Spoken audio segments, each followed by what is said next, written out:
بسم الله الرحمن الرحيم.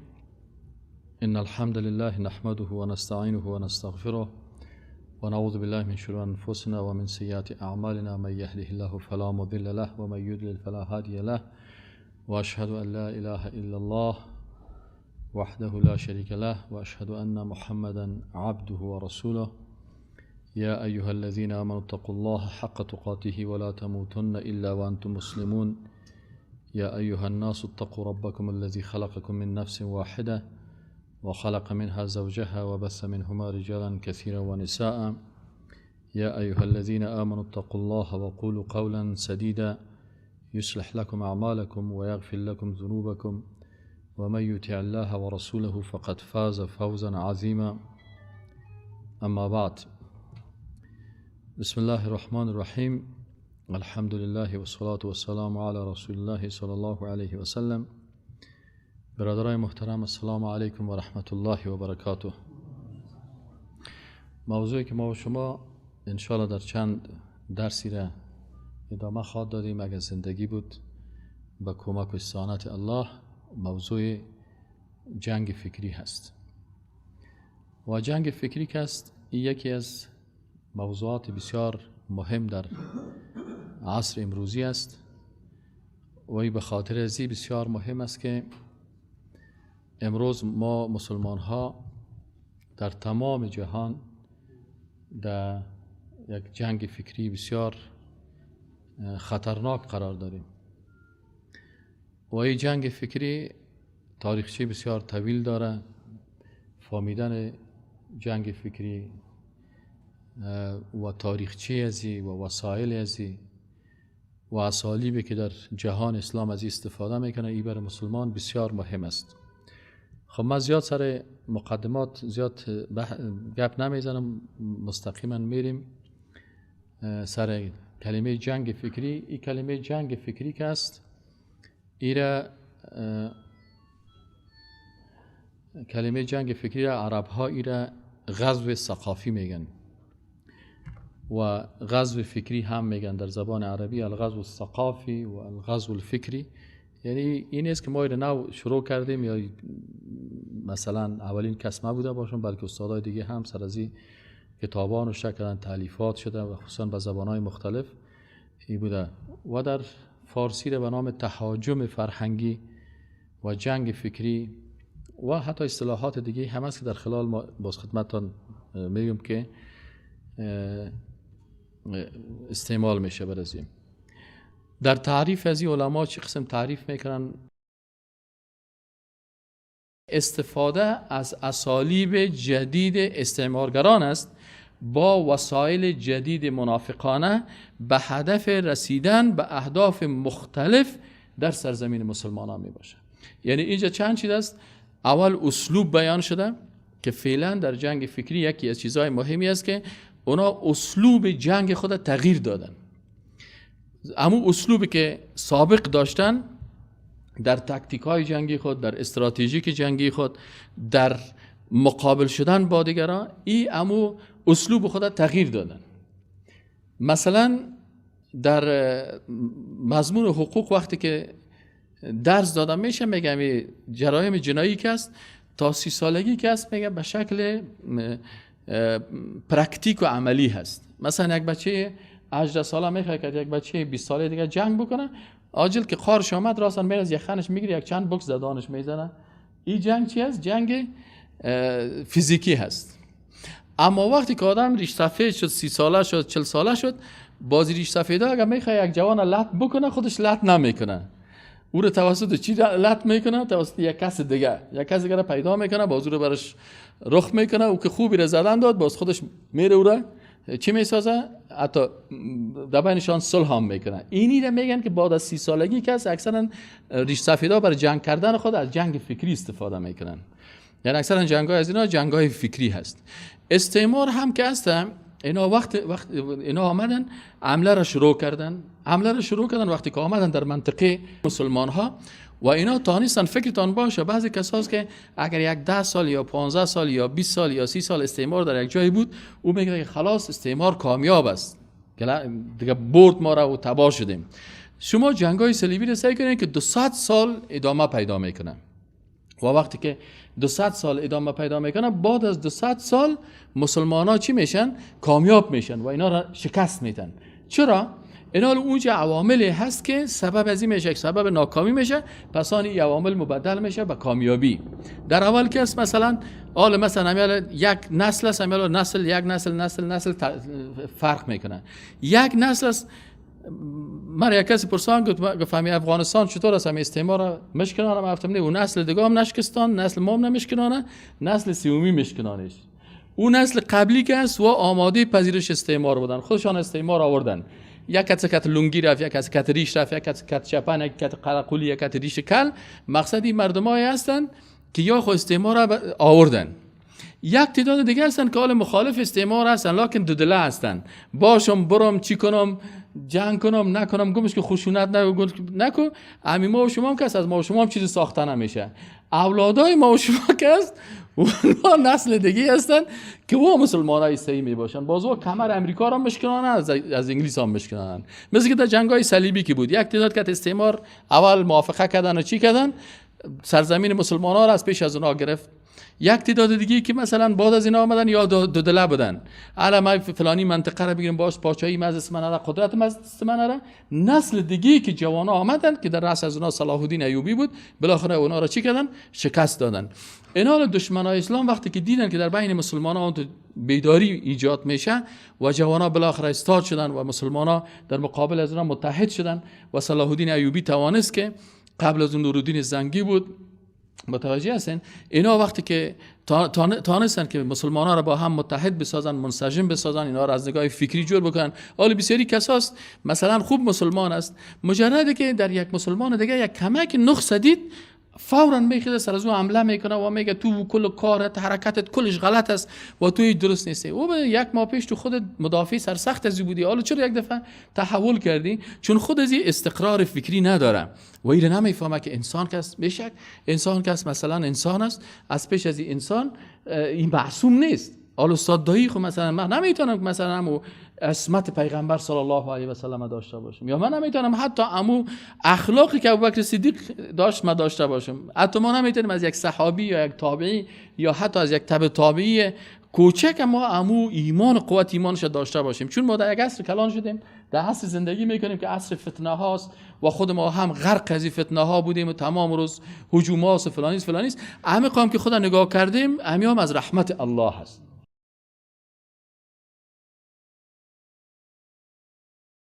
وسایل استعمار چی هست؟ وسایل استعمار از اسالیب جدید و استراتژی و مانور جنگی جدید استفاده میکنن با وسایل جدید. اسالیبش فرق میکنه و وسایلش فرق میکنه. متوجه هستین؟ از وسایل دیگه جدید استفاده میکنه که این وسایل بسیاری اوقات شما متوجه نمی باشین، از اون یک وسیله استفاده میکنه که و از اون یک اسلوب استفاده میکنه که هیچ نمیفهمی. متوجه هستین؟ این هست و اسلوبشان چی است؟ منافقانه هست. او تو نیست که مثلا یک نفر فکر درست داشته باشه. حالا مثلا دموکراتای افغانستان که اکثرش منافق است، کمونیستای افغانستان اکثرش منافق است. او تو واقعیت نمیگن. ما یک وقت مثلا در مکتب بودیم در اینجا پرسان میگن بیادرم دموکراسی چی معنی؟ اونا برای ما میگفتن که دموکراسی معنیش چی است که یعنی یک حکومت جور بکنید و حکومت کل مردم نقش داشته باشه، مثلا رهبر تا خودت بخیزی چند نفر نظر بده و انتخاب شود چطور چیست؟ همین دموکراسی. اگر یگان مقاله نوشته میکنی که از چیز نگویید، اگر یگان کتاب نوشته میکنی، این دموکراسی است. اوه خو اگر این قسمی باشه. پس آن که ما هندوستان رفتیم باز اینجا فهمیدیم که نه والا این مردم خو منافق بودن. اینجا می قصابایی که تا گوشت را میفروشن منافق هستند در افغانستان. بسیاری شناسایی که خوب دو پشت گوشت نشست برازیل، او رو بگیسه و میاد کجاست؟ می ایرانی است. میگه اینجا نشست برازیل. نه او غلط کرده، ایرانی سیف. متوجه هستی؟ این حالا حتی او هم جنگ فکری میکنه. چرا گوشت برازیل اگه بگی از برازیل است و برازیلی یا بگی چینایی است، چینایی ها کلش بت پرست هستن، او گاو یا مرغ را که چینایی کشته او حرام است. این حالا جنگ فکری میکنه به نام گوشتای چی میکنه؟ این صاحب از دبی میاد، این صاحب عربی هست. متوجه هستین؟ این صاحب فلانی هست، اون با اون نام 10 سال سر مردم گوشتای حرام میفروشن. یا یک نوع اسلوب از اسالیب جنگ فکری است. در دموکراسی وقتی که ما در هندوستان رفتیم و وقتی که مثلا مسئله کارتونای رسول الله صلی الله علیه و پیدا شد و در دنمارک نشر شد، وقت باز فهمیدیم که والای دموکراسی معنایی که اینا برای ما تشریح میکنن نیست. اینا از طریق جنگ فکری مردم دیگه قسم قناعت میتن که دموکراسی این چیزای خوب است. وقتی که ما هندوستان رفتیم، در هندوستان سر میز ما استادای پوانتون کلی رفتن، رئیس پوانتون میمان که سر میز شراب مونده. معاون علمی پوانتون که الان پروفسور است، برای یکی از پوهاندای ما برش گفت همین ما را که میمان میکنی سر میز ما شراب نمان. او برش گفت سعی کنین، او برش گفت که این شراب که است که در سر میز مانده میشه، ایره برای ما قانون ما به چیزی که ما عقیده داریم اجازه داده. ما گفتیم عقیده تو چی است؟ گفت عقیده ما دموکراسی است. آیا دموکراسی عقیده هست؟ Yes, just believe. I believe. من باور دارم این عقیده من هست به دموکراسی. دموکراسی برای ما اجازه داده که شراب اونجا باشه. شما حق ندارین که شراب ما را مخالفت بکنین. و زمانی که کارتونای رسول الله صلی الله علیه و سلم کشیدن، دمی کشیدن کارتونای رسول اکرم صلی الله علیه و سلم، امو رئیس مسلمانا را من مصاحبهش شنیدم در تلویزیون الجزیره. رئیس مسلمانا در تلویزیون الجزیره رو پرسان کردن که شما وقتی که کارتونا را کشیدن شما چی کردین؟ گفت ما رفتیم پیش می رئیس مجله، برش گفتیم که صاحب شما مردم خوب هستین و این شخصی که است پیغمبر ما را دشنام داده، این پیغمبر ما از مادر کرده، از پدر کرده، از خواهر کرده، از ناموس کرده، برای ما ارزشش بیشتر است. شما دشنام دادین، خواهش ما این است که شما امیر کسی که مقاله را نوشته کرده شما امیر چی کنین؟ تنبیه بکنین و این مقالهش رد بکنین. چطور است؟ میگه رئیس مجله گفت که نه، ما اینجا دموکراسی هست و ما از دموکراسی خود دفاع میکنیم و این از حق خود دفاع کرده، چون در دموکراسی چی است؟ هر کس آزاد است و انسان خودش مقدس است. انسان مقدس است و خود انسان میتونه که سر خدا، سر پیغمبر، سر کتاب، سر هر چیز نقد بکنه و هیچ چیز فراتر از انسان نیست. اصل انسان است. میگه ما رفتیم گفتیم خوبی بی عقل است، بریم پیش وزیر اطلاعات کلتور. وقتی که رفتیم پیش وزیر اطلاعات کلتور، میگه عین جملاتی که گفته بود ای برای ما گفت.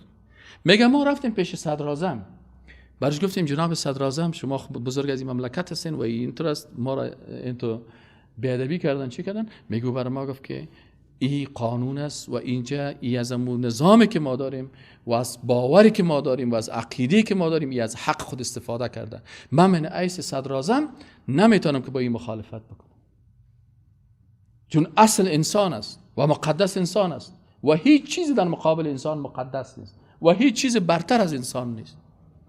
همین جمله رو گفت برای ما گفت. میگه ما ایرم از تلویزیون الجزیره به گوش خود شنیدم، همین رئیس مسلمانای دنمارک مصاحبه داشت.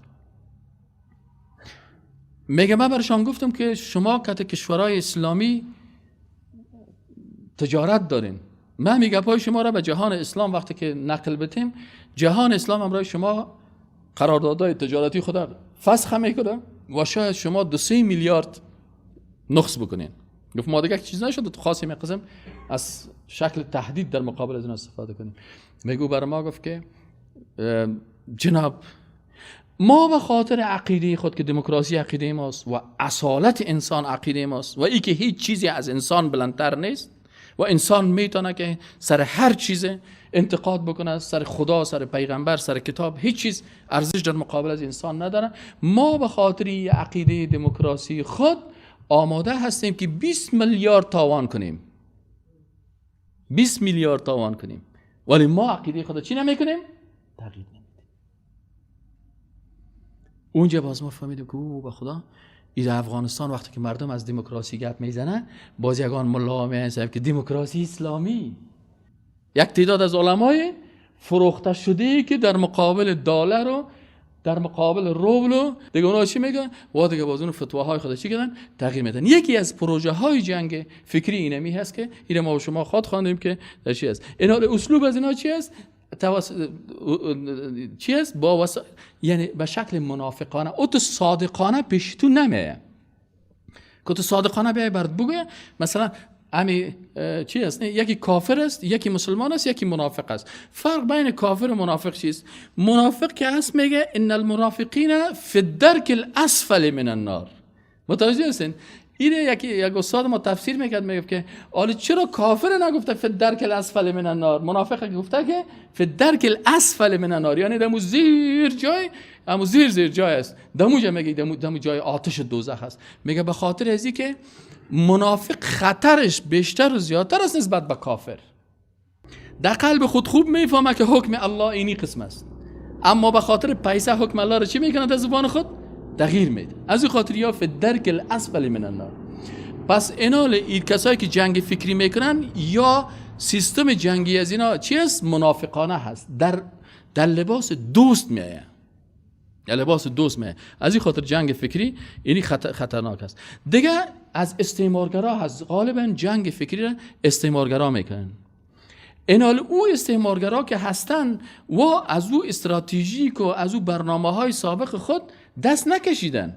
اونمو جنگ است، اونمو بمبارد است، اونمو سلاح است، اونمو سلاح‌های کشتار دست جمعی است، کلش دارن. لکن در پالویزی استعمارگرا میفهمن که این سلاح تنها کافی نیست. بعضی کسا تو فکر میکنن که اگه جنگ فکری شروع شد جنگ مسلح نیست. نه خیر، اونا در جنگ مسلح در درجه اول اشتراک میکنن، لکن در پالویزی جنگ مسلحانه چی میکنن؟ جنگ فکری را هم انجام میدن و اهداف مختلف. یعنی در جنگ فکری یک هدف نیست، متوجه باشین که وقت سر از اینا اهدافشان بحث میشن، اینا هدف سیاسی دارن، هدف اقتصادی دارن، هدف اجتماعی دارن، هدف دینی دارن، هدف فکری دارن، هدف تسخیر یک مملکت دارن، هدف تسخیر فردم دارن و خاکشان دارن. تو بعضی کسا میگن نه سای والا اینا آمدن دمی رسانه ها ما را فکر ما را کم خراب میکنن. چطور میکنن؟ قالی نظیر پایت ورداشته، صلاحیت خاکت نداری، صلاحیت آسمانت نداری. اما چی گپ است؟ از این خاطر مالک بن نبی یکی از فیلسوفای الجزایر مسلمان است، این میگه که استعمار که است یکی استعمار است، یکی قابلیت استعمار است. اینی جنگ فکری که است میگه این قبل از استعمار قابلیت میده برای استعمار. مثلا چه قسم قابلیت میده؟ میگه شما تصور بکنین از خانه حرکت کردین آمدین تا همی جای درس. شما از خانه حرکت کردین آمدین تا جای درس. دمیرای شما که هست 1000 قسم میکروب و ویروس است. چرا مریض نشدین؟ شما در وجودتان آنتی ویروس قوی هست که این میکروبا را تنفس میکنی لکن رای نمیزنی. مرض ویروس HIV که است او چی عادت داره؟ امی کرویات سفید خون تو را که او در حقیقت وزارت دفاع وجودت است او را ضعیف میسازه. باز به یک ریزشک عادی از بین میموری. اگه مبتلا به HIV هستید، این ویدیو به شما میگه که در بدن شما چه اتفاقی داره میفته. ممکنه دربارش روی اینترنت خونده باشید، شاید از کسی پرسیده باشید. اگه این همه اطلاعات گیجتون کرده، من اینجا براتون بازش میکنم. اول از همه این که بدونیم HIV یک ویروسه. اولین حرف 3 کلمه، ویروس نقص ایمنی انسانی. بله، درست حدس زدین. بهتر از همینجا شروع کنیم. سیستم ایمنی بدن شما. سیستم ایمنی بدن شما رو در مقابل بیماری‌ها محافظت می‌کنه. بدن این کار رو با کمک سلول‌های بسیار مهمی به نام سلول‌های CD4 انجام میده. گاهی به این سلول‌ها تی سل گفته میشه. اونها سلول‌های جنگجو هستند. این سلول‌ها از ما در برابر میکروب‌ها دفاع می‌کنند. این سلول‌ها هستند که از بیمار شدن ما جلوگیری می‌کنند. از سوی دیگه وقتی HIV وارد بدن ما میشه، مستقیم میره سر وقت این سلول‌های جنگجو. به سلول‌های CD4 حمله میکنه و کنترلشون رو به دست میگیره. سلول‌های CD4 دیگه به شما کمک نمیکنن، بلکه برای HIV کار میکنن. سلول‌های آلوده مثل یک کارخونه عمل میکنن و ذرات HIV تولید میکنن. این ذرات HIV به سلول‌های CD4 دیگه حمله میکنن و با این روش HIV خودش رو تکثیر میکنه. زمانی که این اتفاق در بدن شما میفته، ممکنه کاملا سالم به نظر برسید، در حالی که ویروس کار خودش رو انجام میده و به بدن شما آسیب میرسونه. قبل از اینکه متوجه بشید، تعداد سلول‌های CD4 کم خواهد شد و تعداد ذرات ویروس بالا خواهد رفت. سیستم ایمنی شما از این پس قدرت دفاعی کافی برای حفاظت از بدن شما را در مقابل بیماری‌ها نداره و این ممکنه باعث عفونت‌های شدید بشه و البته به ایدز بیانجامه. اما واقعیت اینه که قرار نیست این اتفاق بیفته. درمانهای بسیاری وجود دارن که به شما کمک میکنن تا ویروس رو متوقف کنید. یادتون میاد بهتون گفتم چطور HIV تکثیر میشه؟ درمانهای امروزی جلوی این تکثیر رو میگیره. کارخونه‌های ویروس بسته خواهند شد. سلولهای CD4 باز شروع به محافظت میکنن. تعداد سلولهای CD4 بالا خواهند رفت. به این دلیل مهمه که به موقع با دکتر مشورت کنید و درمان رو قبل از اینکه علائم بیماری بروز کنند شروع کنید. انتظار به ویروس HIV وقت بیشتری میده تا آسیب بیشتری به بدن شما بزنه. مراقب خودتون باشید و ویروس رو متوقف کنید. استعمار که هست، این جنگ فکری که هست، این قابلیت در وجود انسان برای استعمار پیدا میکنه. ذهنن تو رو آماده میسازه که استعمار رو بپذیری. یک مثال ساده یک استاد میده دیره براتون بگم که یگان دوستایی که مثلا مثالای ساده میفهمن، میگه یک روز که یک امریکایی در یک جای شیشته بودن، میگه امریکایی روس پرسان کرد که شما وقتی که در افغانستان آمدین شما چی کار کردین؟ با شفر گپ میزدن. گفت والا صاحب ما در افغانستان که آمدیم خواستیم همین چاکلیت و کلچه و کیک و اینمیار از بین ببریم که مردم از همین چیزا محروم شون. میگه امریکایی برش گفت که شما بسیار بی‌عقل بودین. گفت خیلی شما چی میکنین؟ گفت ما صاحب کیک و کلچه بیاره غرض نداریم، ما بوره را از بین میبریم. وقتی که بوره را از بین بردیم کیک هم از بین میره و چاکلیت هم از بین میره، شیرینی بود کلش چی میشه؟ از بین میره. گفت منظور چی است؟ گفت منظور است که بوره مسلمان ایمان مسلمان است. ما با جنگ فکری چی میکنیم؟ ایمان چی میسازیم؟ ضعیف میسازیم. وقتی که ایمان ضعیف ساخت، اینمی مسلمان خودش، شما تصور بکنین مثلا روسا در افغانستان آمدن، سر تانک میره در قریه، اونجا میره یک دختر بزرگ سر تانک بالا میکرد، ریش سفید، جوان، زن، مرد، کلگی سنگ، چوب، بیل، همه چیزا میگرفت، از اون دختر چی میکرد؟ دفاع میکرد. امریکایی روسا گفت بسیار بی‌عقل هستی، آقایش در دروازه مؤسسه که چیز مقرر کو، گارد مقرر کو. باز کاتش مشوره گفت که یک سکرتر کار دارم، یک دختر 18 ساله باشه، تو خود $200 ماشه، سور $500 میتم. باز آقایش میره که دختر خود چی میکنه؟ جنگ فکری میکنه. باز اون میگه بچه من 700 چرا چی کنیم؟ همین $500 رو چرا بیگانه کنیم؟ باز خود پدر دختر خودم میاره در دفتر، خودش در بیرون پیره میکنه، دخترش داخل دفتر است که از او امریکایی قرار چای میخوره و قصه میکنه و چی میکنه. باز میگه هینه دختر من آنقدر در یگان مجلس که بشین یگان تا باز توصیف دختر خودم میکنه، میگه دختر من آنقدر دانشمند و فهمیده هست که هیچ انگلیسی فقط 1-2-3 ماه کورس خوان، وقتی که رفت امتحان داد بچه‌ای که ماستری در انگلیسی داشتن ناکام شدن، بچه‌ای که مثلا تافل داشتن ناکام شدن، کسایی که استاد انگلیسی بود ناکام شدن. می دختر مثلا کامیاب شد. اضافه کاری هم داره. باز از دسته که بسیار لایق است، باز رئیسش 9 بجه شب تا خانه میرسانش. دیگه باز بسیار افتخار میکنن. چطور اینا جنگ فکری چی را میگن؟ یعنی استعمار میگه جنگ فکری قابلیت بخشیدن است. برای چی؟ قابلیت استعمار در وجود مردم پیدا کردن. مثلا در افغانستان شما ببینید مردم افغانستان یک وقت در زمانی که مجاهدین نو در افغانستان آمدن، اگر فکرتان بوده باشه، او وقت یک کسی بود به نام پتروس غالی. در او وقت بنیسوان و پتروس غالی و اینیا همو چیزا بودن در ملل متحد. این رو گفتن که در افغانستان بین تنظیمات جنگ شده، شما نمیشه که یک قوای خارجی رو داخل بکنین. او گفت نه مردم افغانستان آل در حالت بسیار قویه، ایمانی و اسلامی و غرور قرار داره. آل اگه ما شما اینجا قوا رو روان بکنیم، باید 1 لک نفر روان بکنیم و در داخل شدن اولش باید 20,000 از یا کشته شون. گفت خیلی چطور کنیم؟ گفت بر از یا جنگ فکری کار است. به همراه از اینا جنگ فکری کردن. جنگ فکری چی شد؟ یک وقت ما در یک منطقه بود زندگی میکردیم، ارزان قیمت میگفتن. در ارزان قیمت 4 قسم بیوه بود. او وقت همین مؤسسه خارجی مواد توزیع میکرد برای بیوه. باز هر کس که میرفت میگفت که بیوه است، باز برای او بوجی گندم و آرد و نگاه پا میداد. باز اینجا مردم کلگی رفته بود، خدا در اینجا داخل کرده بود. باز یک قسم بیوه شویدار بود که شویش زنده زنش بیوه.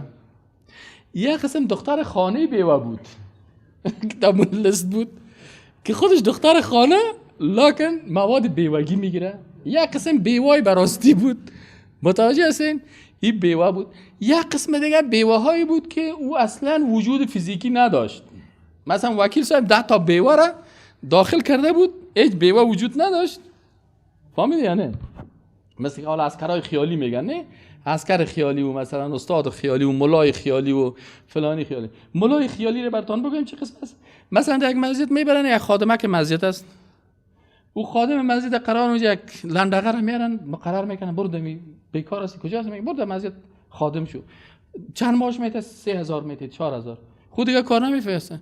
وقتی که یگان دختر آمد سر یگان دختر یا دست میپرده یا چطور میپرده، بازی صاحب در کل رادیو هست. شما دیده باشین جنگ فکری را که در منطقه باز بری برشان بگه او برادر کدام ملا هست، میگه اصلا تو ملای وجود نداره. خیکی بود والا یک نفر چپراسی بودی را آوردن در مسجد و این سر کدام دختر دست انداخت یا چطور کرد، نامی نمی پیاده را چی ماندن؟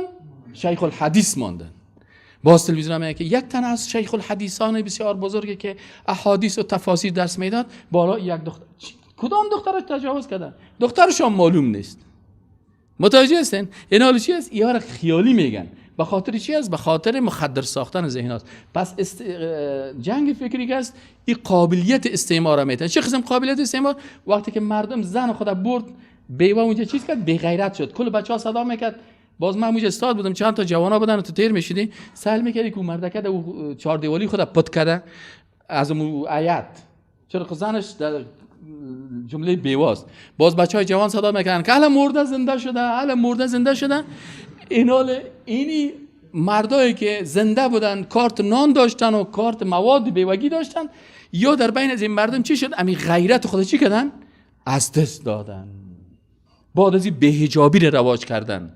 بعد از این مثلا فیلم آمد اینال این فیلم و این رواج یا چی شد که اینال مثلا یک سابق که یک افغانی رو زنش در یک جای استاد میشد، چطور میشد رو میکشت. اما حال که زن خود قرار داد تلویزیون استاد است، خودت که زنت چطور چی میگی؟ بازی قار میشی یا تو قار میشی؟ واسه چی است؟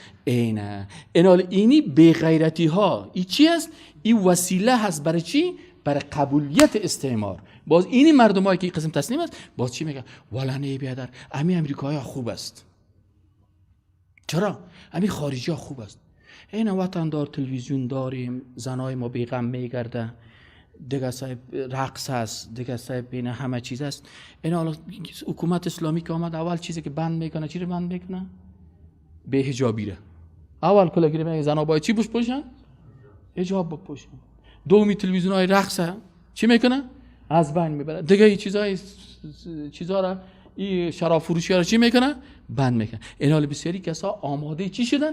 بعضی کسا از نگاه فحشا با آمدن حکومت و نظام اسلام خوش نیستن. یک تعداد دیگر این قسم جنگ فکر در بین جوانا. برای مثلا یک تعداد دیگه که هستن والا خارجی ها باشه خوب کار است، خوب مؤسسه است، خوب چیز است. سباکی خارجی نباشه چی میکنه؟ باز اقتصاد ما از بین میره. در $3000 هم مختص سال در 5000 افغانی کارم نمیکنه. بیکار لندغر میگرده و میای. بیشترش باز گدایی میکنه، از اون خیرات بگی، از اون خیرات بگی که این مسئله چطور است. این حالا بعضی کسا رو چی کردن؟ این مالک مدوی میگه که این قابلیت استعمار است. پس جنگ فکری یکی از چی است؟ و اما فقط همین تعریف جنگ فکری، این جنگ فکری بعضی کسا فکر میکنن که تنها مسلمانایی رو تعریف میکنن. نه، جنگ فکری رو خود غربی ها هم تعریف کردن. مثلا امریکایی ها جنگ فکری رو چی میگن؟ اونا میگن پاور سافت. پاور سافت یعنی قدرت نرم. قدرت نرم چی معنی؟ یعنی که ما میخوایم یک مملکت به بسیار نرمی تسخیر بکنیم. متوجه شدن؟ یعنی جوزف نای یک امریکایی است، یک مقاله نوشته کرده در یک کتاب، در یک فصل نامه امریکایی به نام فارن پالیسی. در این میگه یک مقاله نوشته، در مقاله دیگه کاربرد قدرت نرم چی میگه؟ او یک اصطلاح دیگر هم استعمال میکنه برای جنگ فکری، قدرت هوشمند، سمارت پاور. این امریکا استعمال میکنن که جنگ فکری اینا چی میگن؟ یا به نام پاور سافت میگن یعنی قدرت نرم، و یا به نام چی میگن؟ به نام سمارت پاور یعنی قدرت هوشمند، که در اینجا یک امریکایی برای تسخیر یک منطقه اسلامی از چی کار میگیره؟ از هوش و از فکر خود کار میگیره. اما تو نرمه که ما آمدیم بیکیم تو افغانستان for the reconstruction of Afghanistan، تو خوب تشریح میده. ما آمدیم برای reconstruction، آمدیم برای بازسازی، آمدیم we want to rebuild your country. در اونجا که ببینید ما آمدیم تو نرم آمدیم که وطن شما رو جور بکنیم، سرک جور بکنیم، سکولز جور کنیم. شما باید اولادایتان مکتب برن، شما باید مثلا درس بخورین، شما باید این کارا بکنین. این چی میگن؟ ایره میگن که سمارت پاور است، که مثلا در یک مملکت میه از اون مملکت مثلا 20 میلیارد یورانیم معادن میکشه، 1 میلیاردش برای زیاد مصرف میکنن، 19 میلیارد دیگه چی میکنن؟ بر خود میبرن. یک وقت خود یاد کردیم که سعی کنین که یک قریه را سعی کنین که در زمین شیشته کجاست؟ زنده معدن از زیرش کشیده اما تو خالی و خاک مانده. این حال امریکا چی میگن؟ ایره میگن متوجه هستین؟ یا باز امریکایی‌ها یک کسی به نام دکتر جیبن شارپ است، بازی اصطلاح را کم پیشرفته تر میسازن. ببینین اول به نام چی بود؟ نه اولش به نام پاور سافت بود یعنی قدرت چی؟ نرم. بازی رو تبدیل کردن به چی؟ سمارت پاور یعنی قدرت چی؟ هوشمند.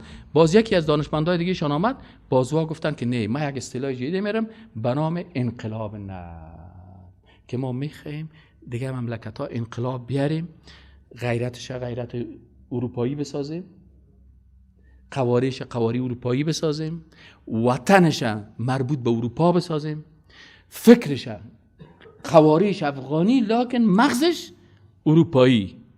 فهمیدین نه؟ این قسم بسازیم، یک انقلاب، یک تغییر بیاریم، لکن سخت یا نر. سابق انگلیس ها چی میکردن؟ ایره به سختی میاردن. ما ایره به نام چی میگیم؟ به نام انقلاب نرم. ایره باز چیز کردن. اینی بود تعریف های جنگ فکری که امروز ما شما سرش بحث کردیم. ان شاء الله باقی مانده هفته آینده سرش بحث میکنیم. و السلام علیکم و رحمت الله و برکاته.